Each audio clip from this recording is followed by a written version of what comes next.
নমস্কার বন্ধুরা, 2024 মাধ্যমিক এবং উচ্চ মাধ্যমিকের রেজাল্ট কবে প্রকাশ হবে, মার্কশিট কবে হাতে দেবে এবং আপনারা একাদশ শ্রেণীতে ভর্তি কবে হবেন, এই তিনটে তারিখ অত্যন্ত গুরুত্বপূর্ণ। এই তিনটে তারিখের ওপরেই আপনাদের সমস্ত কিছু নির্ভর করছে। 2024 উচ্চ মাধ্যমিকের রেজাল্ট কবে প্রকাশ হচ্ছে, উচ্চ মাধ্যমিকের মার্কশিট কবে দেবে এবং আপনাদের ফার্স্ট সেমিস্টারের ক্লাস কবে থেকে শুরু হবে, কবে থেকে ভর্তির ডেট, সমস্ত কিছু কিন্তু জানানো হয়েছে।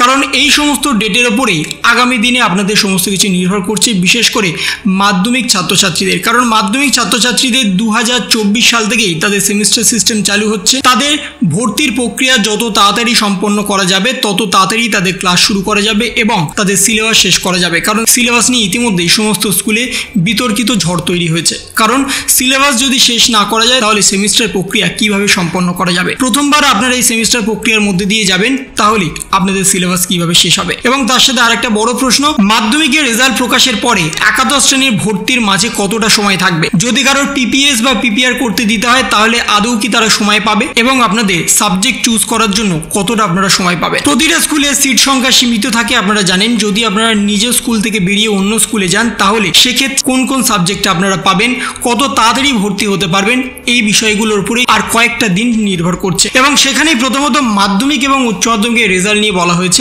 মাধ্যমিকের রেজাল্ট প্রকাশ হচ্ছে মে মাসের 1 থেকে 6 তারিখের মধ্যে, অর্থাৎ ফার্স্ট উইকে প্রথমত 5 তারিখ পড়ছে রবিবার দিন। তাহলে যদি ফার্স্ট উইকে প্রকাশ করা হয় তাহলে 1 থেকে 5 অথবা 6 তারিখ সোমবার দিন। কিন্তু যদি তা না হয় তাহলে কত তারিখে প্রকাশ হবে সে বিষয়ে জানানো হয়নি। এবং মাধ্যমিকের রেজাল্ট প্রকাশের পরেই উচ্চ মাধ্যমিকের রেজাল্ট প্রকাশ হবে। হয়তো 1 থেকে 2 দিন পরে উচ্চ মাধ্যমিকের রেজাল্ট প্রকাশ করে দেওয়া হবে। যেটা আগে বলা হয়েছিল এপ্রিল মাসে প্রকাশ হবে, সেটা বর্তমানে বলা হচ্ছে মে মাসে মাধ্যমিকের পরে প্রকাশ হবে। এবং মাধ্যমিকের মার্কশিট প্রোভাইড করা হবে দিনের দিনকে, অর্থাৎ যেদিনকে আপনাদের রেজাল্ট প্রকাশ হবে অনলাইনে সেই দিনকেই আপনারা স্কুল থেকে মার্কশিট পেয়ে যাবেন। কিন্তু উচ্চ মাধ্যমিকের ক্ষেত্রে সেটা হবে না। উচ্চ মাধ্যমিকের রেজাল্ট যেদিনকে প্রকাশ হবে অনলাইনে সেদিনকে আপনারা মার্কশিট হাতে পাবেন না। ঠিক তার 15 দিন পরে আপনাদের স্কুল থেকে কালেক্ট করতে হবে উচ্চ মাধ্যমিকের মার্কশিট এবং তারপরে আপনারা পিপিএস বা পিপিআর করতে দিতে পারবেন। উচ্চ মাধ্যমিকের ক্ষেত্রে সময় থাকবে পিপিএস বা পিপিআর করার জন্য, কিন্তু মাধ্যমিকের ক্ষেত্রে সময়টা খুবই সীমিত থাকবে। কারণ একাদশ শ্রেণী ভর্তি শুরু হয়ে যাবে 15ই মে থেকে এবং এ বিষয়ে নোটিফিকেশন জারি করে দিয়েছে উচ্চ মাধ্যমিক শিক্ষা সংসদের সভাপতি চিরঞ্জীব ভট্টাচার্য। তাহলে মাধ্যমিকের ক্ষেত্রে যদি আপনাদের সময় সীমিত থাকে তাহলে আপনাদের ফার্স্ট উইকে যদি রেজাল্ট প্রকাশ হয় তাহলে আপনাদের খুব তাড়াতাড়ি ডিসাইড করতে হবে আপনারা সায়েন্স নেবেন না আর্টস নেবেন না কমার্স নেবেন এবং কোন কোন বিষয় নিয়ে আপনারা আগামী দিনে পড়াশোনা করবেন, সেই সমস্ত কিছু আপনাদের খুব তাড়াতাড়ি ডিসাইড করতে হবে। এবং বর্তমানেই সেই বিষয়গুলো নিয়ে আপনাদের ভাবনা চিন্তা করতে হবে। কারণ আপনারা পরীক্ষা দিয়ে এসছেন, কে কত নাম্বার পাবেন একটা এক্সপেক্টেড ধারণা আপনাদের আছে। তাহলে সেই বিষয়ের উপর ভিত্তি করে আপনাদের আগেভাগেই চিন্তা করে রাখতে হবে। কারণ 15ই মে থেকে যদি আপনাদের ভর্তি শুরু হয়ে যায় তাহলে আপনাদের চিন্তা ভাবনা করার মতো কিন্তু আর সেরকম দিনক্ষণ থাকবে না। এবং মার্কশিটে যদি কোনো ভুলভ্রান্তি থাকে তাহলে আপনাদের সেই দিনকেই পিপিএস বা পিপিআর করতে দিতে হবে।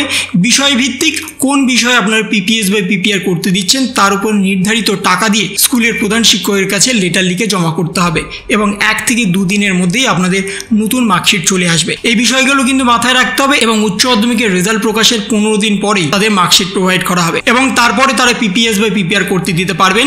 এবং উচ্চ মাধ্যমিকের ক্ষেত্রে মে মাসের লাস্ট উইক থেকে কলেজে ভর্তির প্রক্রিয়া শুরু হবে, সেই বিষয়ে কিন্তু জানানো হয়েছে। তাহলে এই সমস্ত ডেটের উপর ডিপেন্ড করে আপনাদের কিন্তু আগে থেকে ডিসিশন নিয়ে রাখতে হবে কোন বিষয় নিয়ে পড়াশোনা করবেন, কে কোন সাবজেক্ট নিয়ে অনার্স নেবেন, সমস্ত বিষয় কিন্তু আপনাদের আগে থেকেই ডিসাইড করে রাখতে হবে। তা না হলে পরে আর সময় পাবেন না। তাহলে এই ছিল একটা ছোট্ট ইনফরমেশন আপনাদের সকলের জন্য। যদি আপনাদের ভিডিওটা ভালো লেগে থাকে তবে লাইক করুন, শেয়ার করুন এবং অবশ্যই সাবস্ক্রাইব করুন। তার পাশাপাশি আপনার মতামত কমেন্টের মাধ্যমে জানান।